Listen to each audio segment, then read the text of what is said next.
La Holy Convention Ministry vibrait comme un tambour battant au cœur de Lagos. Chaque dimanche, les bancs débordaient, les fidèles se serraient jusqu'aux portes du fond, l'air saturé de chants, de prières et de cris d'espérance. Ce jour-là, l'atmosphère était encore plus brûlante que d'ordinaire. Des centaines de bouteilles d'huile brandy brillaient sous les néons. Pasteur James, celui que tous surnommaient Pastor Tok Andou, avait béni chaque fiole et les avait vendues comme des trésors. Pour la foule, ce liquide n'était pas qu'une huile parfumée, c'était la promesse d'un enfant, d'une guérison, d'une vie transformée. On murmurait déjà des prodiges. Une aveugle qui aurait recouvré la vue après 10 ans, un paralysé qui se serait levé de sa chaise. L'aura du pasteur semblait grandir à chaque seconde. Sur l'estrade, vêtu d'une chemise blanche éclatante et d'un pantalon sombre, James levait les mains avec assurance. Sa voix claqua comme une prophétie. Dieu est ici aujourd'hui et des miracles vont se produire pour ceux qui croient. L'assemblée hurla d'enthousiasme. Une vieille femme, connue de tous pour sa démarche douloureuse, lâcha soudain sa canne et fit 3 pas tremblants. La salle explosa, des cris, des pleurs, des mains levées. Pour les fidèles, ce n'était plus une église. C'était une porte ouverte sur le surnaturel. Mais au fond de la salle, une femme ne bougeait pas. Ses bras restaient recroisés, son regard fixé sur le pasteur. Elle s'appelait Agatha.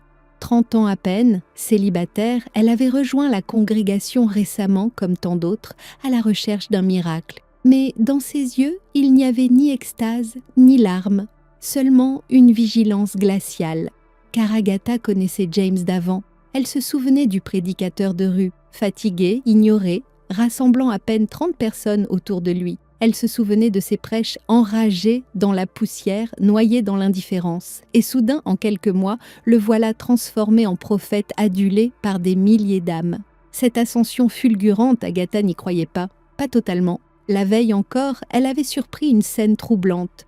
James, dans son bureau, glissant une enveloppe bourrée de billets dans les mains d'un jeune inconnu qui tremblait de peur. Des paroles basses, un ton grave. Pas une prière, une transaction. Alors que les chants secouaient les murs de l'église, Agatha ne voyait plus la foule en transe. Elle revoyait l'ombre inquiétante sur le visage du pasteur et une seule question résonnait dans son esprit. Qu'est-ce qui se cache vraiment derrière cette gloire soudaine? Avant de devenir Pastor Tok Andou, James n'était qu'un vendeur de chaussures dans une petite échoppe brinque-ballante de Lagos. Ses journées s'écoulaient dans l'attente. Les clients ne venaient pas, les étagères y restaient en pleine, et souvent il allait se coucher le ventre vide. Quand la boutique ferma définitivement, il erra de maison en maison, dormant parfois chez des amis, parfois sous un toit de fortune. Pour survivre, il se lança dans la prédication de rue. 5 longues années passées à prêcher dans la poussière, rassemblant une poignée de vieilles femmes et quelques hommes fatigués dans une salle délabrée, louée à bas prix. 50 personnes tout au plus. Pendant ce temps, d'autres pasteurs prospéraient. Leurs noms circulaient partout, leurs voitures de luxe sillonnant la ville, et James, lui, restait invisible. L'envie le rongeait, la frustration grandissait. Un jour, il monta sur une montagne réputée pour ses retraites de prière. C'est là qu'il croisa Mike, un pasteur célèbre, riche, suivi par des milliers de fidèles. Mike avait ce charisme qui écrasait tout. Après le culte, il posa une main lourde sur l'épaule de James et lui dit « Tu as la foi, mais tu ne connais pas les règles. La prière et le jeûne ne suffisent non pas. Le pouvoir a un prix. Es-tu prêt à le payer ?» Il glissa alors une carte noire dans sa main. Ces mots résonnaient comme une tentation. « Réfléchis. Si tu refuses, tu resteras un pasteur ordinaire. Mais si tu acceptes, ton nom sera gravé à jamais. » Cette nuit-là, James ne trouva pas le sommeil. L'idée tournait sans cesse dans sa tête. Quelques jours plus tard, humilié une fois de plus par des passants qui s'étaient moqués de lui alors qu'il prêchait dans la rue, il céda. Il rejoignit Mike. On le conduisit dans un lieu secret, derrière de lourdes portes closes. Là, il découvrit une assemblée étrange, des hommes riches, respectés, certains pasteurs influents que la ville vénérait, tous vêtus de noir, rassemblés autour d'un autel éclairé à la lueur des bougies, des chants sourds résonnaient. On força James à s'agenouiller. Un calice rempli d'un liquide rouge lui fut tendu. Mike posa une main sur sa nuque. « Bois, à partir de ce soir, tu n'es plus un simple homme. Tu entres dans le cercle. Le pouvoir, la richesse et la renommée seront tiens. Mais tu devras obéir aux règles. » James porta le calice à ses lèvres. Une chaleur brutale l'envahit. Un vertige le cloua au sol. Lorsqu'il releva la tête, les regards des autres avaient changé. Il n'était plus des leurs, il était désormais lié. Cette nuit-là, un nouveau nom naquit, Pastor Toquando. Dès les premiers mois après ce rituel, tout changea. La petite salle délabrée où James prêchait autrefois devint trop exiguë. Les fidèles affluaient par dizaines, puis par centaines. Son nom circulait partout à Lagos. On racontait qu'il imposait les mains et que les malades se relevaient aussitôt, que ses prophéties étaient si précises qu'il semblait lire dans les âmes. Chaque dimanche, l'église vibrait comme une arène. Des cris, des pleurs, des chants, des malades qu'on portait jusqu'à l'estrade. Et lui, Pastor Toquando, vêtu de blanc, marchait lentement entre les rangs, la voix grave, les gestes assurés. Un simple mot de sa bouche suffisait pour enflammer la foule. Mais derrière les miracles, une vérité plus sombre se cachait, car chaque révélation soi-disant divine n'était en réalité qu'un dossier préparé par ces hommes de l'ombre. Ils fouillaient discrètement la vie des nouveaux venus, récoltant adresses, histoires personnelles, secrets intimes. Le dimanche venu, James n'avait plus qu'à les répéter comme des prophéties. « Toi, femme en rouge, ton mari t'a quitté il y a 3 ans, mais Dieu dit qu'il reviendra. » La femme éclatait en sanglots, confirmant ce que toute la salle croyait être une révélation surnaturelle. Les offrandes, elles, se multipliaient. Les paniers débordaient de billets. En quelques mois, les comptes bancaires de l'église gonflèrent de millions. Des voitures rutilantes stationnaient devant sa villa. On le voyait désormais escorté, habillé par des tailleurs de luxe, accueilli comme une star. Son surnom résonnait partout, Pastor Toquando, celui qui dit « et la chose arrive ». Mais au fond de la salle, une paire d'yeux ne le quittait jamais, ceux d'Agatha. Elle notait chaque détail. Elle remarqua que ses prophéties ne visaient jamais les vieillards, toujours de jeunes hommes pleins d'avenir ou de femmes encore productives. Elle se rappela les huiles miraculeuses, vendues à prix d'or, qui n'avaient aucun effet sur certains malades.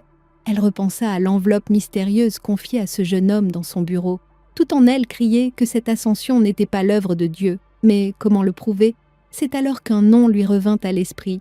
Félix, un vieil ami devenu un homme d'affaires prospère et farouchement sceptique envers les pasteurs. Le dimanche suivant, l'église débordait comme jamais. Des fidèles arrivaient de tout Lagos, certains même de villes voisines, attirés par la réputation de Pastor Toquando. Au premier rang, en costume blanc impeccable, un nouvel arrivant attira les regards. Félix, homme d'affaires respecté, connu pour son scepticisme vis-à-vis des pasteurs, il s'assit calmement, sans chanter, sans fermer les yeux. Agatha, tapie au fond, savait que son plan commençait. Ce jour-là, James ne l'appela pas. Il se contenta de prêcher et de bénir la foule. Mais une semaine plus tard, après que ces hommes eurent enquêté discrètement sur Félix, le pasteur pointa soudain son doigt vers lui, sous le regard de toute l'assemblée. « Toi, homme en blanc, un de tes associés complote pour ta perte. Mais si tu restes ici 7 jours en prière, le Seigneur te délivrera. » La foule murmura. Félix joua le jeu. Pendant 1 semaine entière, il vint à l'église chaque jour, restant en silence pendant les prières. James l'observait, sûr de son emprise. Au 7e jour, devant toute la congrégation, Pastor Toquando s'approcha et déclara « Le Seigneur a parlé, viens ce soir à ma maison, à 23h. » Tout sera accompli. Ce soir-là, Félix monta dans sa voiture, mais il n'était pas seul. Cachée à l'arrière, Agatha tenait fermement une petite caméra. La villa du pasteur brillait de 1000 feux. On les conduisit au salon, luxueusement décoré. Devant eux, une table. James posa un verre rempli d'un liquide rouge sombre et ordonna « Bois ». Félix prit le verre et avala d'une traite. Quelques secondes plus tard, il chancela puis s'effondra inconscient. Agatha, dissimulée derrière une fenêtre entr'ouverte, filma toute la scène. Son souffle s'accéléra lorsqu'elle vit Pastor Toquando se pencher sur le corps sans défense de Félix. Les gestes du pasteur n'avaient plus rien d'un homme de Dieu. C'était autre chose. Alors, incapable de se taire, elle cria d'une voix tremblante mais ferme « Assez !» Les gardes surgirent, mais Agatha n'était pas seule. Ses complices, armés, envahirent la villa. Félix fut sauvé de justesse. Et surtout, la preuve que le pasteur n'était qu'un imposteur venait d'être capturée en vidéo. À l'aube, la nouvelle se répandit comme un feu incontrôlable.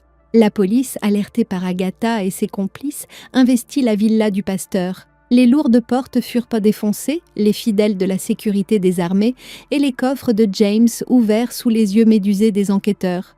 À l'intérieur, ils trouvèrent des liasses de billets soigneusement empilés, des documents de propriété au nom de fidèles crédules, des bijoux et même des passeports confisqués. Chaque objet était une preuve vivante des manipulations de Pastor Tokandu. James, en chemise froissée, tenta de garder son charisme. « C'est une machination, hurla-t-il. Vous ne comprenez pas l'onction que Dieu a placée sur moi ?» Mais cette fois, personne n'applaudit. Les caméras de la police tournaient, les cris de ferveur qui d'habitude résonnaient dans son église se transformèrent en murmures indignés. Certains fidèles éclataient en sanglots, refusant d'y croire. « Ce n'est pas vrai, notre père spirituel ne peut pas être un imposteur. » D'autres, au contraire, serraient les poings, rageurs d'avoir été trompés si longtemps. On menotta Pastor Tokandu sous les yeux de tous. Son regard flamboyant n'avait plus rien d'un prophète. C'était celui d'un homme traqué, nu face à la vérité. La Holy Convention Ministry fut fermée dans la foulée. Les bancs, autrefois pleins à craquer, restèrent vides. L'écho des chants disparut, ne laissant qu'un silence pesant. Agatha, elle, se tenait à l'écart. Épuisée, mais droite, elle avait osé défier celui que tous craignaient, et son courage avait révélé la vérité. Pastor Tokandu n'avait jamais servi Dieu. Il n'avait servi que ses propres ténèbres, et désormais sa chute était irréversible.